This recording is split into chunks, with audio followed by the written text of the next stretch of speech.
फरवरी रामपुर सैफनी जनपद रामपुर पुलिस द्वारा हत्या कर लूट करने के अभियुक्त ऑपरेशन त्रिनेत्र सीसीटीवी की सहायता से सफल अनावरण करते हुए एक नफर अभियुक्त को एक अदद तमंचा 315 बोर, 2 अदद जिंदा कारतूस 315 बोर के साथ व 2 अन्य सह अभियुक्त गण को लूटी गई ई रिक्शा के पार्ट के साथ किया गया गिरफ्तार।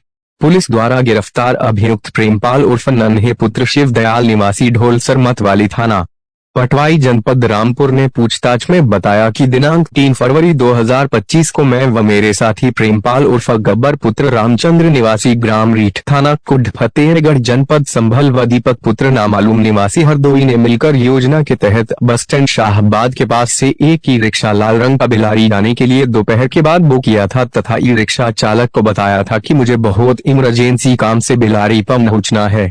रास्ते में हम लोगों ने अंबेडकर मूर्ति तिराहे से कुछ आगे कस्बा सैफनी में ई रिक्शा को खड़ा कर देशी शराब की दुकान से शराब ली थी। शराब पीने के बाद हम लोग चलने को तैयार हुए तो ई रिक्शा चालक बोला कि मेरे सर में दर्द हो रहा है, तो मैंने बोला कि मैं ई रिक्शा चला लेता हूं, तुम पीछे बैठ जाओ।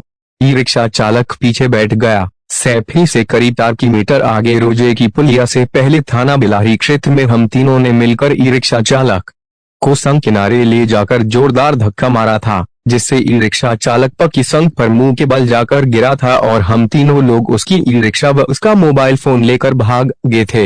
ई रिक्शा को हम तीनों ने आपस में मशवरा करके सलमान पुत्र हफीज निवासी ग्राम रीठ थाना कुड्ड फतेहगढ़ जनपद संभल को बेचने का सौदा करके उसके घर जाकर उसके हवाले कर दिया था।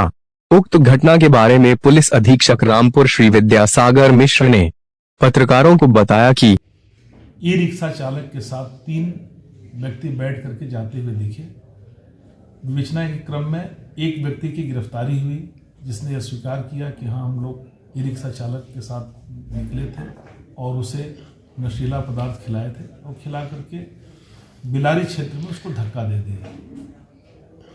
इस क्रम में उस व्यक्ति की गिरफ्तारी की गई। गिरफ्तारी के बाद से हमारी टीम द्वारा ई रिक्शा को लुटेरों द्वारा जहाँ ई रिक्शा बेचा गया था, ई रिक्शा को बरामद किया गया।